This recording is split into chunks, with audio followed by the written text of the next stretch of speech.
ஆண்டவராகிய இயேசு கிறிஸ்துவின் நாமத்தில் லாகிம் டிவி வழங்கும் ஆட்டுக்குட்டியானவரின் சத்தம் என்கின்ற இந்த நிகழ்ச்சிக்கு உங்கள் யாவரையும் நாங்கள் அன்போடு கூட வரவேற்கிறோம்.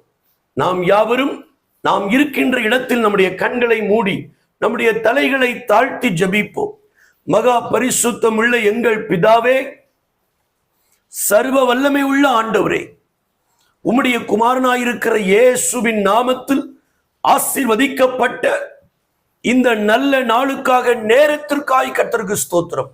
எங்களோடு பேசும், எங்களை ஆசீர்வதியும். இயேசு கிறிஸ்துவின் மூலமாய் ஜெபம் கேளும் நல்ல பிதாவே, ஆமேன், ஆமேன், ஆமேன். பிரியமானவர்களே, பரிசுத்த வேதாகமத்தில் ஒரு வசனத்தை நான் உங்களுக்காக வாசிக்கிறேன். கொலோசேயர் 3 அதிகாரம் 24 வசனத்தை நான் உங்களுக்காக வாசிக்கிறேன். எதை செய்தாலும் அதை மனுஷருக்கென்று செய்யாமல் கர்த்தருக்கென்றே மனப்பூர்வமாய் செய்யுங்கள். பிரியமானவர்களே, கல்லுகளிலே சிலைகளை வடிக்கக்கூடிய ஒரு சிற்பியை சந்திக்கும்படி ஒரு பணக்கார மனிதன் அவனுடைய இடத்திற்கு கடந்து போனான். அப்படி கடந்து போகும்போது அவன் அங்கே அழகான ஒரு பெண் சிலையை அவன் செய்து கொண்டிருந்தான். அவனுக்கு அருகாமையிலே இன்னொரு சிலை செய்து ஆயத்தமாக இருந்தது. அப்பொழுது இந்த பணக்காரன் அவன் அந்த சிலை வடிக்கிற விதத்தை மெய்மறந்து ரசித்து பார்த்து கொண்டிருந்தான். அப்பொழுது அவன் ஒரு கேள்வியை அந்த சிலையை வடித்து கொண்டிருக்கிற சிற்பாசாரியை பார்த்து கேட்டான். 2 சிலைகளும் ஒன்று போல் இருக்கிறதே, இரண்டும் ஒரே இடத்தில் வைப்பதற்காக நீங்கள் செய்து கொண்டிருக்கிறீர்களா என்று அவன் அவிடத்திலே வினாவினான். அப்பொழுது அந்த சிற்பாசாரி சொன்னான், ஏற்கனவே ஒன்று செய்தேன், அதில் ஒரு பழுது இருக்கிறது, ஆகவே இன்னொன்றை செய்து கொண்டிருக்கிறேன் என்று அவருக்கு பதில் சொன்னான். அப்பொழுது அந்த பணக்காரன் சொன்னார், இல்லை இல்லை, நீங்கள் கீழே வைத்திருக்கிற சிலையில் எவ்வித பழுதும் இல்லை, இரண்டும் ஒன்று போல் காட்சியளிக்கிறது என்று சொன்னான். அப்பொழுது அந்த மனிதன் அவரை அழைத்து, இங்கே வாருங்கள், இந்த முகத்தில் இருக்கிற மூக்கில் சிறிய ஒரு கீறல் விழுந்திருக்கிறது என்று அவன் சொன்னான். அப்பொழுது சொன்னான், நீங்கள் இந்த சிலையை எவ்வளவு உயரத்தில் வைக்கப் போகிறீர்கள்?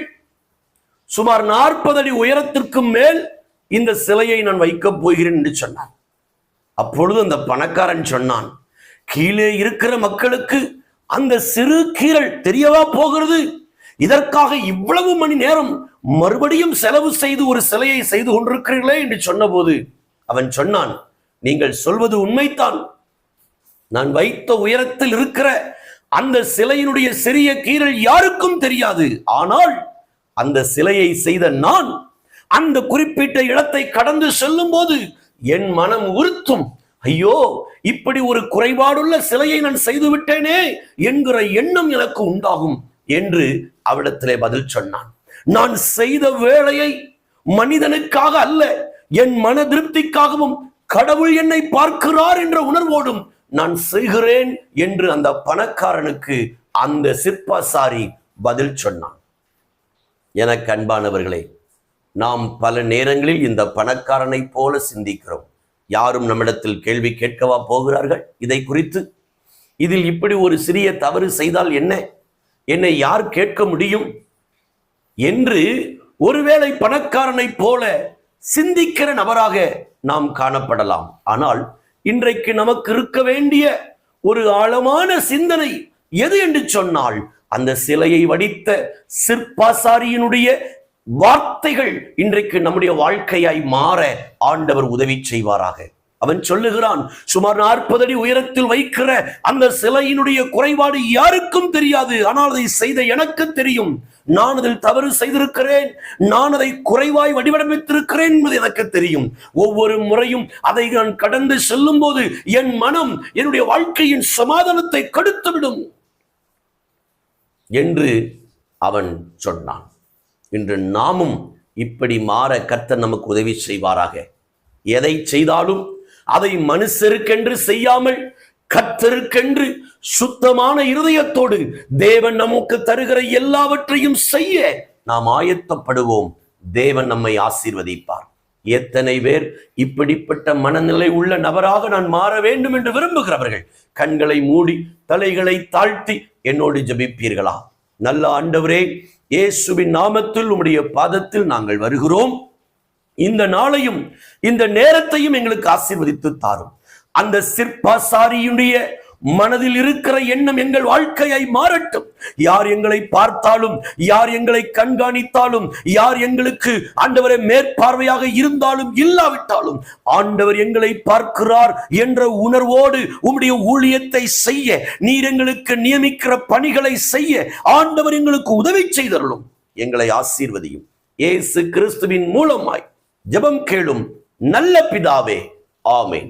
பிரியமானவர்களே, இந்த நிகழ்ச்சி உங்களுக்கு ஆசீர்வாதமாக இருக்கும் என்று நான் கர்த்தருக்குள் விசுவாசிக்கிறேன்.